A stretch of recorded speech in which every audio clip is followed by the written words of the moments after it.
Hey, guess what? I'm in my car. I'm hanging out. I'm in the parking lot, hanging out. Just thought I would tell you the latest news that a possibility of 10,000 jobs are coming to my state, coming to Wisconsin.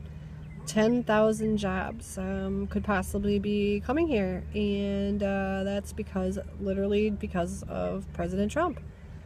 I don't know how else to explain the possibility of 10,000 new jobs, making iPhones, bringing production for the first time of mass electronics like that from Taiwan and China to the States. This is what negotiation does. This is what supporting manufacturing does. This is what making a commitment to putting people to work does. 10,000 new jobs. You can't argue with that. That's not a number that you can ignore. 10,000 jobs is not a number you can ignore. You can ignore 100 jobs. You can ignore 1,000 jobs. You cannot ignore 10,000 jobs. Of course, this hasn't happened yet. We're still in the stages of planning and deciding who gets these 10,000 jobs from the network, from the company named Foxconn that makes iPhones and currently is based in Taiwan, and they want to expand their production, and they have a number of sites in mind for production, and one of the sites is in southeastern Wisconsin. Racine, Kenosha, Janesville, Beloit, all the places that have been devastated by loss of manufacturing jobs. Devastated. Those areas have been absolutely devastated, and if you live in Wisconsin and you don't know that, then shame on you. And shame on you for not caring about the plight of those people that are down there who have been struggling for a long time. I mean, we call it Janes Tucky for a reason. It's not Janesville to us, it's Janes Tucky. Because it exists in a different plane, it exists in a simpler time, it exists in a more blue-collar sphere than we do here in my area, which is not blue-collar at all. I am the last remnant of blue-collar in this area, and I'm only blue-collar because I refuse to steal and I refuse to lie. So I demoted myself to blue-collarism, but at least I'm happy. But, yeah, so it hasn't happened yet, but there's a very good possibility that 10,000 jobs will be coming to Wisconsin, and that is due to Trump. That is due to President Trump. That is due to wanting to put America first. That is wanting to make America great again. That is wanting to bring back manufacturing and make deals that actually put people to work. The deals that the liberals are delighting in don't put anybody to work. The deals that the liberals delight in make more bombs to bomb brown-skinned people.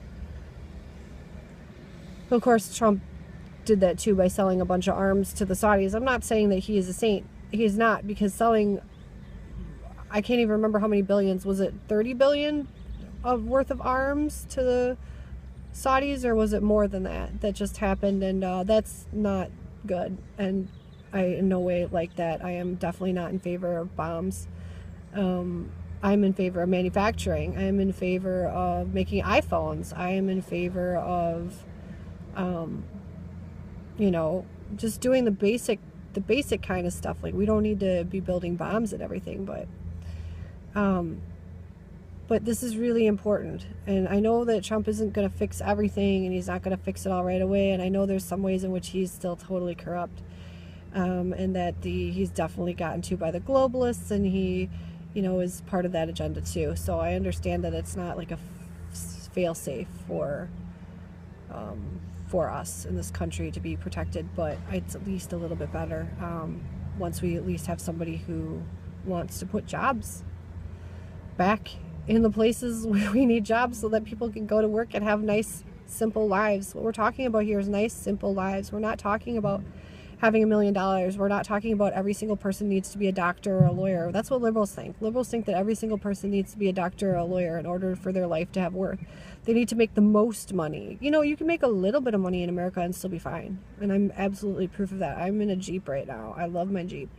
And my Jeep is on loan right now, but it's about to be paid for through getting a home loan that's going to bundle this in there, and then boom, that's going to be paid, and I have a Jeep, and I still have a home loan, but at least I have a home, and I have a place that I can call my own, and I have a spot of land where nobody can tell me what to do, and I'm going to be able to do the things that I want to do, because this is America, and if you own property, you can do what you want on your land. You can do what you want in your car, you know, as long as you're not hurting anybody.